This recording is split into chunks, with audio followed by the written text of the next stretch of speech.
যদি কেউ তোমাদের মা বাবার মনে কষ্ট দিয়া এই জান্নাতের বাগানে আইসা থাকো, তোমার মতো সুতার আমার দরকার নাই, তোমার মতো মাহফিলের সুতার আমার দরকার নাই। যদি আম্মা আব্বার সাথে এমন কোন অন্যায় করে থাকো, আজকে মাহফিল থেকে বাড়িতে যাইবা, আম্মার পা গুলা ধরবা, আব্বার পা গুলা ধরবা, ধরে ডাক দিয়ে বলবা, মা ও আমার আব্বা জান, আল্লাহর হস্তে আমাকে মাফ করে দেন। যতক্ষণ পর্যন্ত তোমার মা বলতেছে মাফ করে দিছি, পাও ছাড়বা না। যতক্ষণ পর্যন্ত তোমার বাবা বলেছে মাফ করে দিছি, পাও ছাড়বা না। জানোরে সন্তান, যাদের দুনিয়াতে আব্বা নাই তারা মনে মনে চিন্তা করে, চোখগুলা লাল করে দিছে। হুজুর যাদের বাড়িতে বাবা আছে তারা বাড়িতে যায় বাবার পায়ে ধরে মাপ চাইবে। আমার তো বাড়িতে আব্বা নাই, আমি কার পায়ে ধরে মাপ চাইব? হুজুর যাদের বাড়িতে মা আছে তারা বাড়িতে যে আমার পায়ের মধ্যে ধরে মাপ চাইব। আমার তো বাড়িতে মা নাই, আমি কার পায়ের মধ্যে ধরে মাপ চাইব?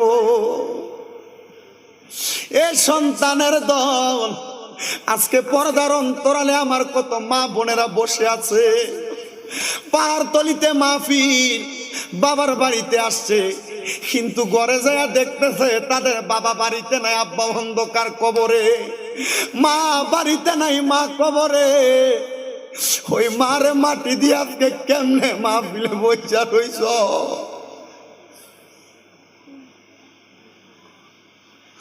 মনে করো তোমার সেই দিনগুলার কথা, যেই দিন তোমার আব্বা জান ঈদের দিনে সিরা লুঙ্গিটা পরে ঈদের নামাজ পড়তে গেছে, কিন্তু তুমি সন্তানদের দামি জামা কাপড় কিনা দিছে।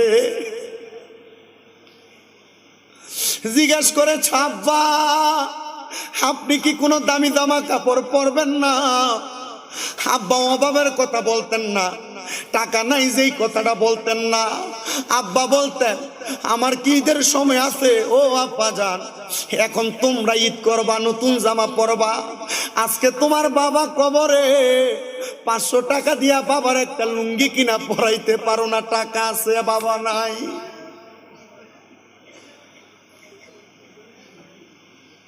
এ পর্দার অন্তরালের আম্মুজিরা,